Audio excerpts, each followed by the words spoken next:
Hare Krishna, Krishna Krishna, Hare Hare, Hare Rama, Rama Rama, Hare Hare.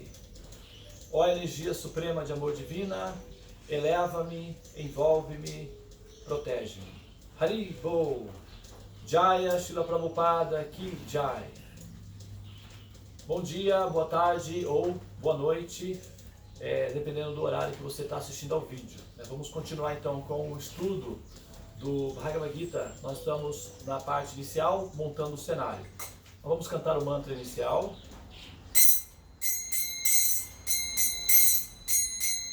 Jaya Radha Madhava Kunja Bihari, Jaya Radha Madhava Kunja Bihari, Jaya Gopijana Vallabha Girivaradari, Jaya Gopijana Vallabha Girivaradari, Yashodanandana Braja Janaranjana, Yashodanandana Braja Janaranjana, Jamuna Tira Vanachari, Jamuna Tira Vanachari, Jaya Radha Madhava Kunja Bihari, Hare Krishna,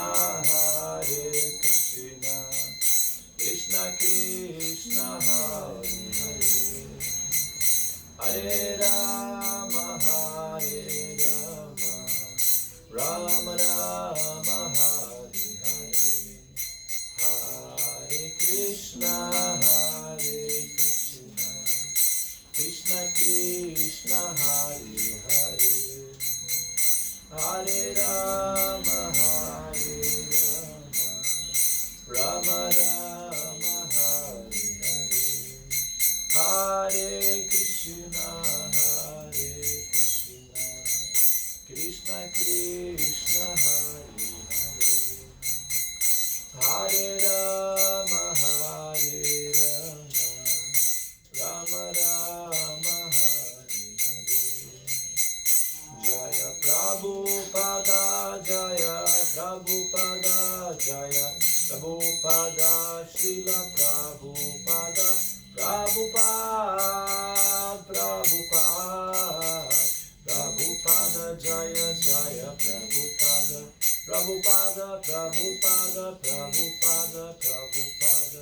Gurudeva, Gurudeva, Gurudeva, Gurudeva.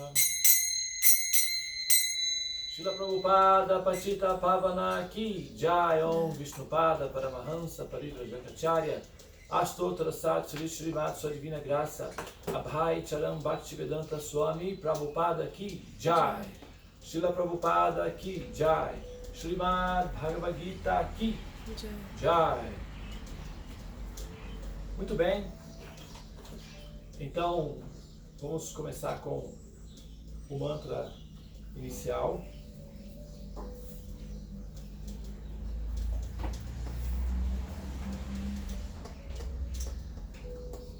Om Namo Bhagavate Vasudevaya, Om Namo Bhagavate Vasudevaya, Om Namo Bhagavate Vasudevaya.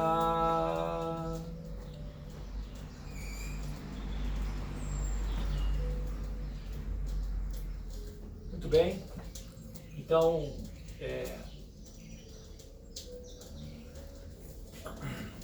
hoje está uma manhã chuvosa, um pouco melancólica,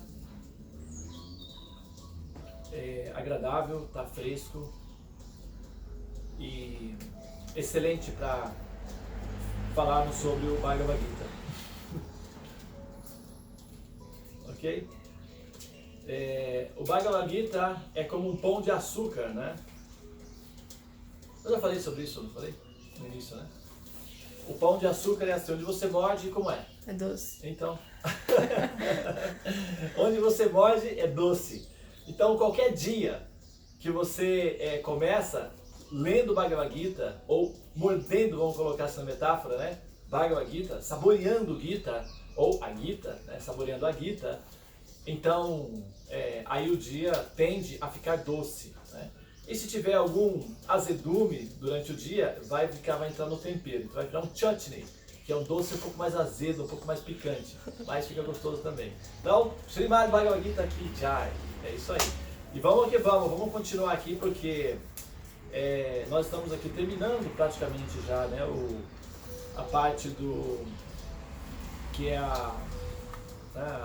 assim, montando o cenário, ok?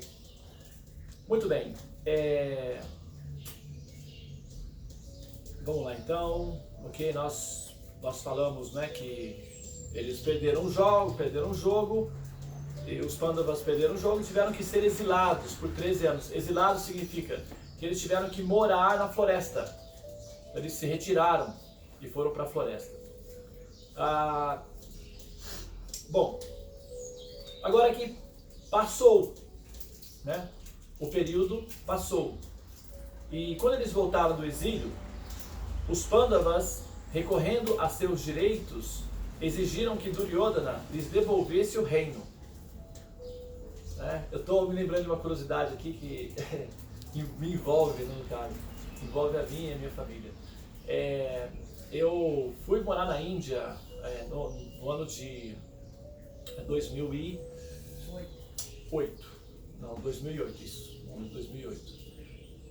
Aconteceu um evento aqui no Brasil que me forçou, que me obrigou a ir para a Índia. Então eu fiquei exilado lá de 2008 até 2018. Então foram 10 anos praticamente de exílio. E, na verdade, assim, pode-se dizer 2019 praticamente, né? Então foram 10 anos de exílio.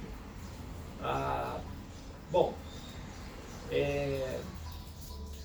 nesse período que eu fui morar numa vila, que é tipo uma floresta mesmo, né? Então, eu pensava assim, quando eu voltar para o Brasil, eu vou retomar as minhas atividades, né? Vou estabelecer ali o meu reino, né? E seria, no caso, o projeto Oasis que eu tinha na mente, né? Abrir um portal, criar um jardim de estudos védicos. E aqui estou eu, né? Depois de 10 anos no exílio, que foi maravilhoso, né? Eu sugiro que esse exílio aconteça aí com o máximo de pessoas possíveis. Tem até uma pessoa, acho que eu não vou é uma pessoa que eu conheci, acabei fazendo o mapa astral dela, e ela mora na Espanha, e um dos desejos dela é se exilar na Índia também, né? Eu espero que esse mal passe para você e te contamine, porque vale a pena. É um lugar maravilhoso e exatamente assim, o que nós precisamos para dar um salto de evolução espiritual. Mas então os Pandavas ficaram no exílio lá 13 anos, e quando eles voltaram, recorrendo aos seus direitos, exigiram que Duryodhana lhes devolvesse o reino. Mas ele recusou-se peremptoriamente a atender a esta ordem, sendo eles príncipes cujo dever era servir na administração pública. Os 5 Pandavas reduziram suas exigências, pedindo para ficarem apenas com 5 aldeias. Mas Duryodhana arrogantemente respondeu que não lhes cederia nem mesmo um punhado de terra onde conseguissem espetar um único alfinete. Então, olha só.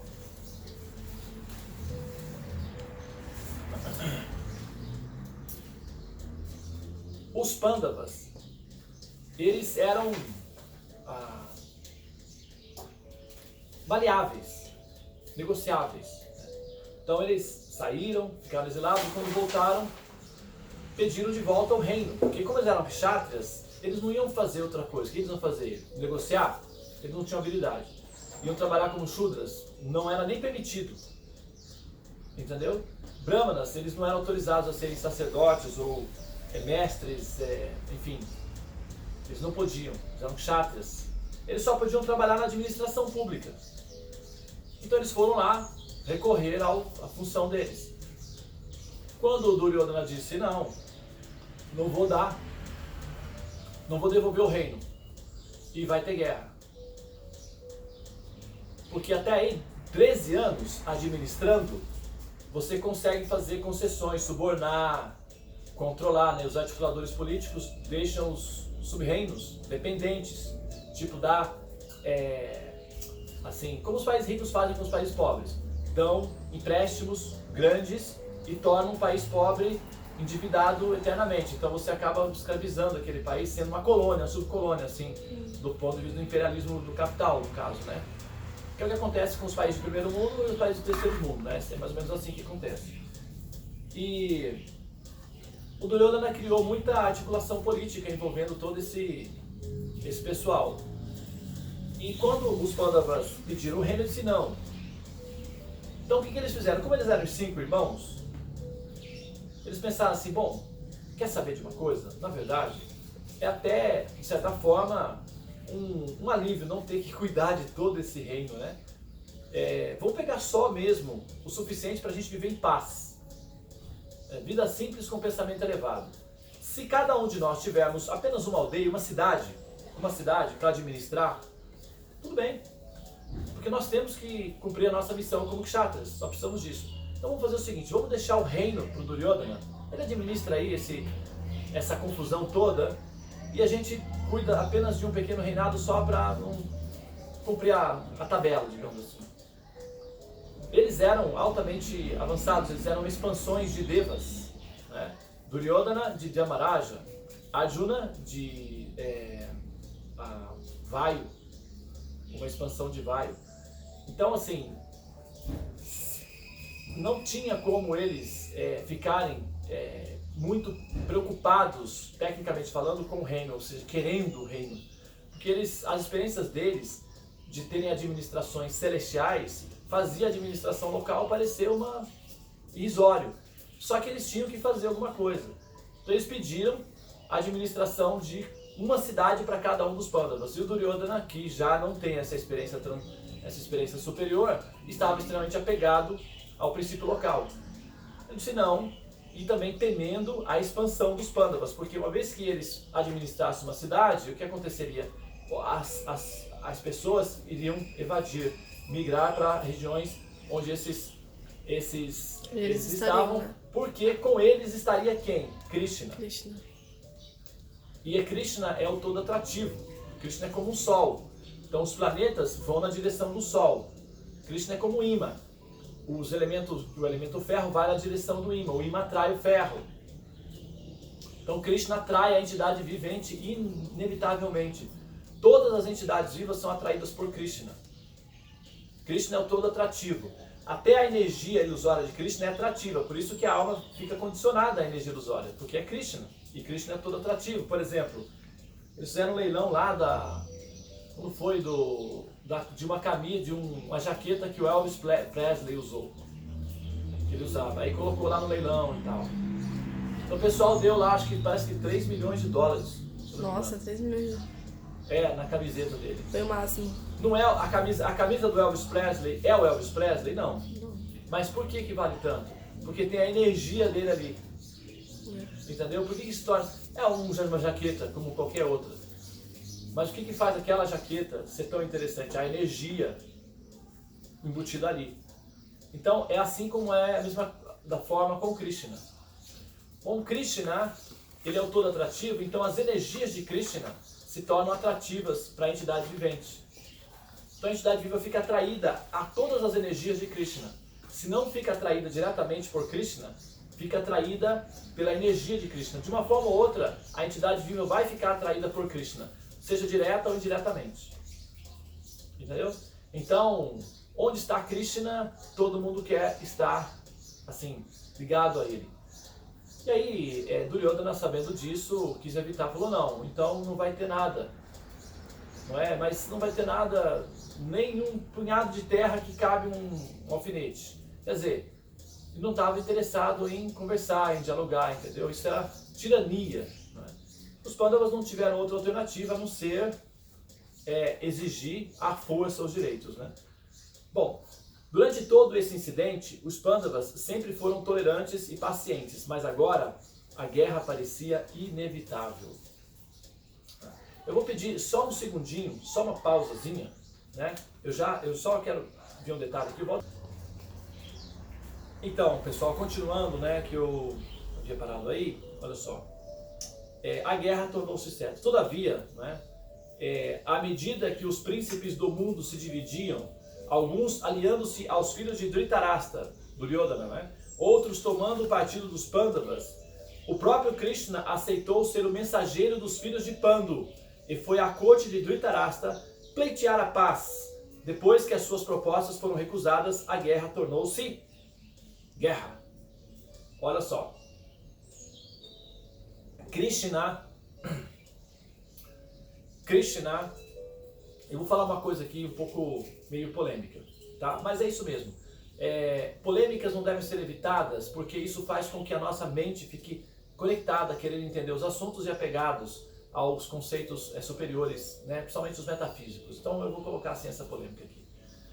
Aqui, olha só, Krishna está dizendo o seguinte, o verso, a explicação está dizendo que Krishna tentou ser o mensageiro de paz, o pleiteador, o juiz de paz, para negociar a paz.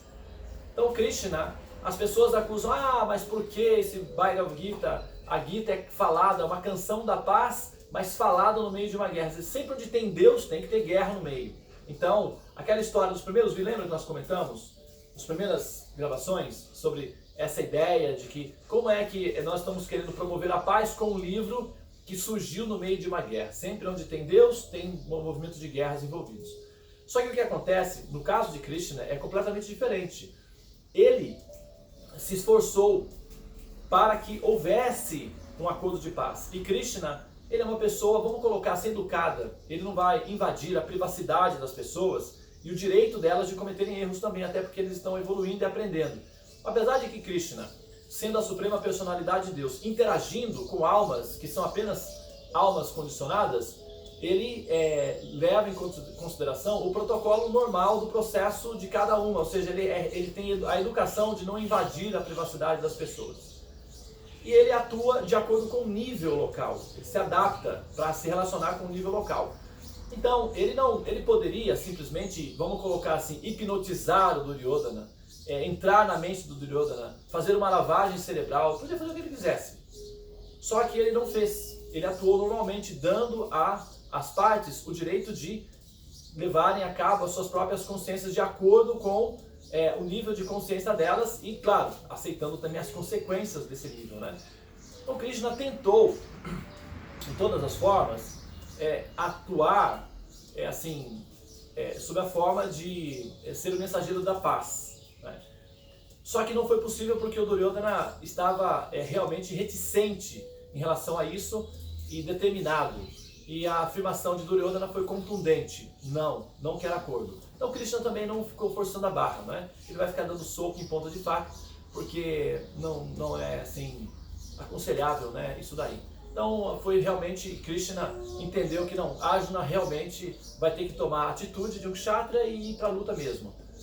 Bom, no Bhagavad Gita, Krishna, ele vai o tempo todo orientar Arjuna, você tem que lutar, vá à luta, jogue a sua flecha, mate Duryodhana. Então quando a pessoa pega assim, o texto do Gita e observa os outros textos sagrados, considerados sagrados na humanidade, onde que as pessoas fazem guerras em nome de Deus, e observa o Gita, onde Krishna está aparentemente orientando Arjuna para matar, fica parecendo a mesma coisa, mas não é.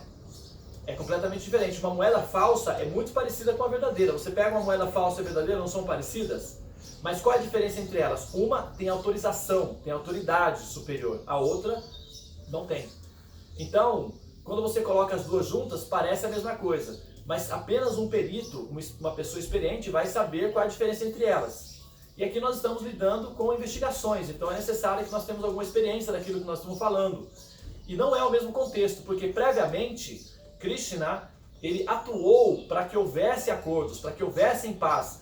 Os próprios Pandavas aceitaram ficar com menos para não ter guerra. Então houve várias tentativas de evitar a guerra. Não é que é assim, é a mesma coisa. Não é a mesma coisa. É completamente diferente. Só parece a mesma coisa, igual moedas. Umas são verdadeiras, outras são falsas. Se mistura tudo, parece tudo igual. Mas aquele que é um Paramahansa, como um cisne, que sabe identificar, tirar da água o leite, consegue ver a diferença claramente. Entendeu? Bom, é como ver uma montanha ou uma constelação à distância. Né? Quando você olha, por exemplo, a constelação de Magalhães.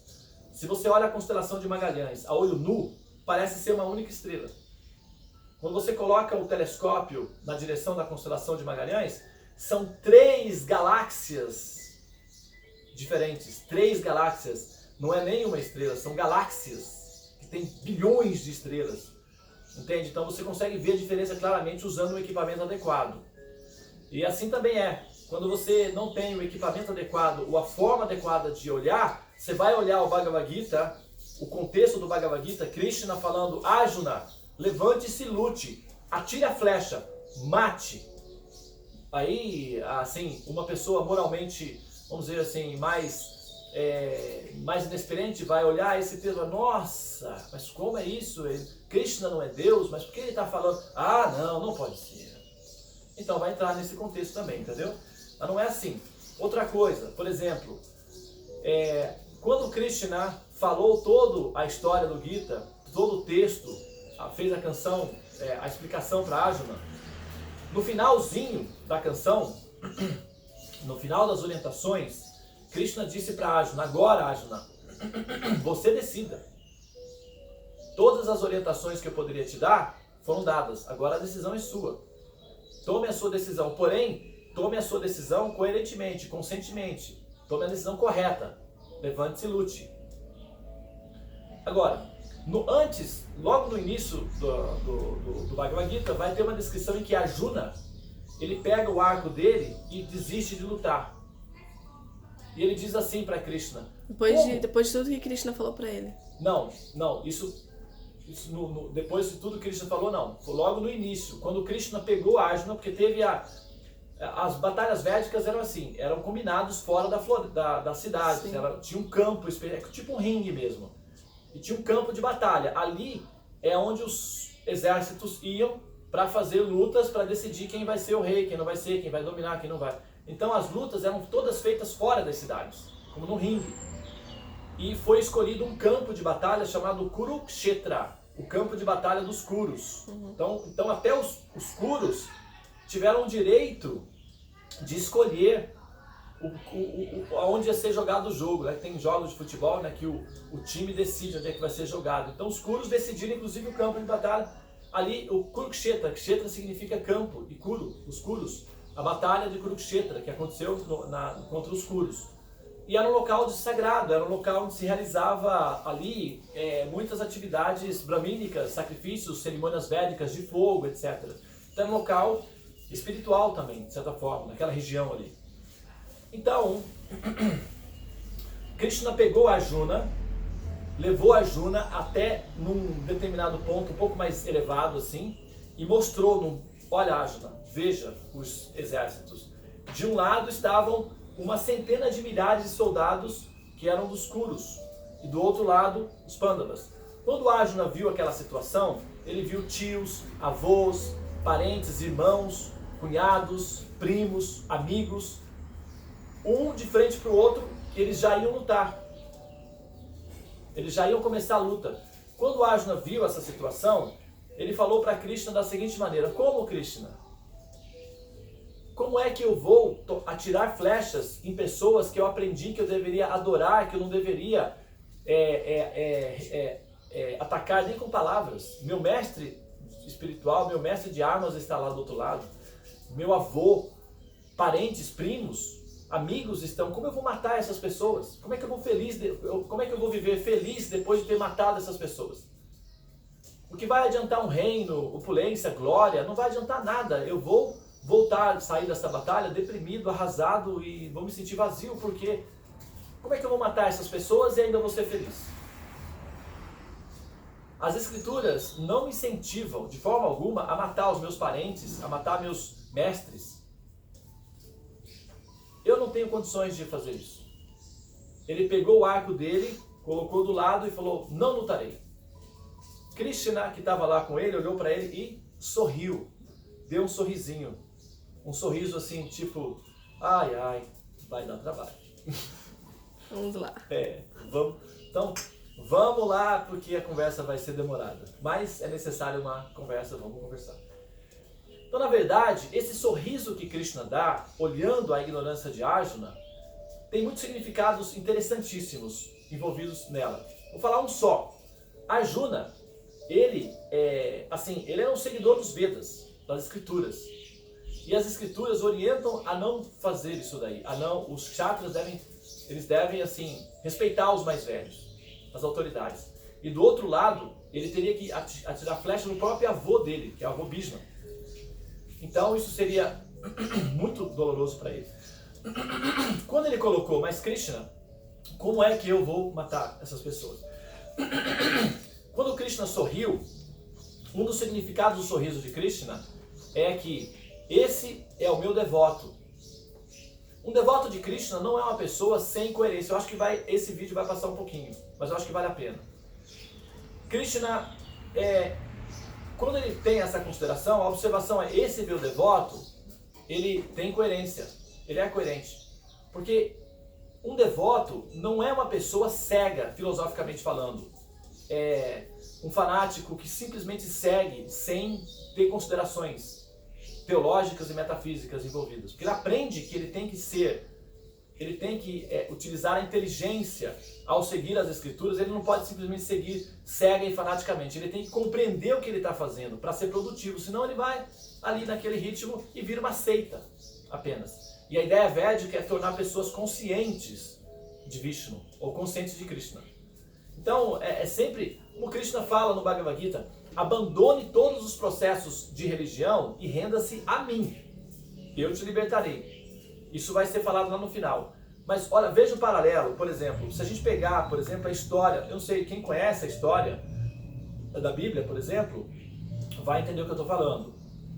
Moisés, que foi o líder político e espiritual da comunidade de judeus, na saída do povo do judeu do Egito, de volta para o Oriente Médio, que era a terra, né, deles, o que aconteceu? Eles tinham que andar lá no deserto por um período de 40 anos, eles ficaram girando ali naquela região desértica e sobrevivendo ali como dava. E entrou dentro da teoria de organização do grupo os mandamentos que foram colocados, os 10 mandamentos. E nesses mandamentos tinha: não matarás. Estava lá. E o Moisés teve que educar o povo dele por 40 anos para que não houvesse matança. Não matarás. Ok? Bom, de repente, no final do processo, eles chegaram numa cidade era uma cidade que tinha muita opulência, era no vale de um rio, então eram terras férteis, tinha muitas coisas plantadas, era um lugar muito produtivo. E como ele tinha uma conexão com Deus, teoricamente, descia na forma de uma fumaça escura. E aí, de dentro dessa fumaça, saía as orientações para o Moisés. Então Moisés subiu no monte e Deus teria falado para ele o seguinte: agora você desce e mata todo mundo que está lá embaixo e pega a terra para você. Bom, o Moisés disse: sim, Senhor, farei isso. Então eles foram lá para ver quem eram as pessoas que estavam morando na terra. Tinha mulheres, tinha crianças, tinha velhos, tinha mulheres grávidas, tinha famílias morando. E tinham homens também, claro. Mas aí então Moisés organizou um grupo e esse grupo desceu e matou todo mundo. Crianças, mulheres, velhos, e está descrito lá. Você pode pegar no livro e está escrito. E a inscrição, nesse dia foram 23.700 pessoas que foram passadas ao fio da espada. 23 mil? 23 mil pessoas que foram passadas ao fio da espada, quer dizer, morreram assassinadas, né? Entre mulheres, velhos, crianças, todo mundo. Isso não é um genocídio? Uma limpeza étnica? Sim. Um genocídio? Então, bom, veja bem, o que eu estou colocando é o seguinte: o Moisés, ele recebeu uma orientação prévia de Deus, qual? Não matarás. Quando ele recebeu essa orientação, agora desce e mata, qual deveria ser, teoricamente, a atitude natural Ele questionava, né? Como é que eu vou matar se as escrituras estão dizendo que eu não posso matar?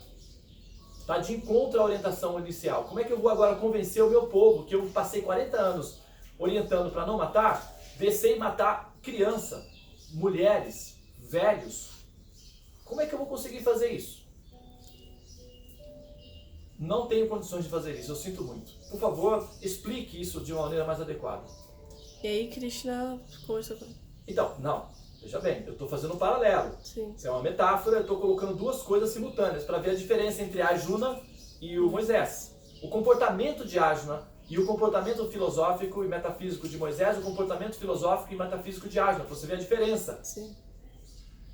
Embora Krishna fosse a própria suprema personalidade de Deus, estivesse diante de Arjuna e dissesse para ele, vá e mate, qual foi a atitude de Arjuna? Questionou. Mas como que eu vou fazer isso? Isso vai de encontro às escrituras, vai de encontro à ética, ao bom senso, à moral, isso vai de encontro à minha consciência. Eu não consigo fazer isso. Tirou o arco e falou, eu estou sem ação. Prefiro me tornar um mendicante, me tornar um eremita, ir para a floresta e virar um eremita, do que fazer uma coisa que vai de encontro à minha consciência, vai de encontro aos ensinamentos dos mestres. Isso está totalmente estranho. Eu não consigo fazer isso. Então, a posição de Arjuna nesse momento foi uma posição de um ser consciente, não de um seguidor automático. Então, mesmo quando... Porque nós temos a consciência que define a coerência. Porque senão nós podemos fazer qualquer coisa em nome de Deus. Uma pessoa recebe uma voz, que nem aquele que matou o Enfield, o cartunista. Ele recebeu uma voz que, teoricamente, Jesus falou para ele que tinha que matar. Ele foi e matou. Ué, ele não questiona as teorias? Matou o cartunista. Aquele menino que entrou numa escola e matou 22 alunos, falando que Jesus tinha aparecido para ele e tinha orientado. Ele vai lá e mate as pessoas. Não tem casos de pessoas aí que saem por aí matando as outras porque teoricamente recebeu uma instrução espiritual?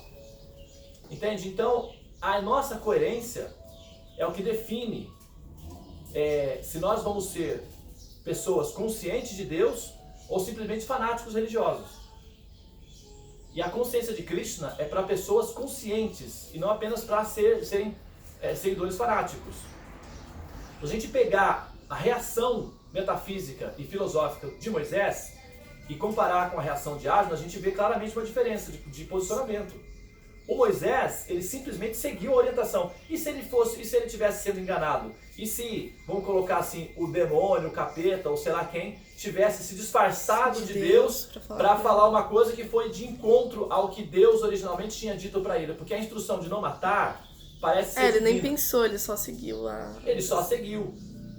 A instrução de não matar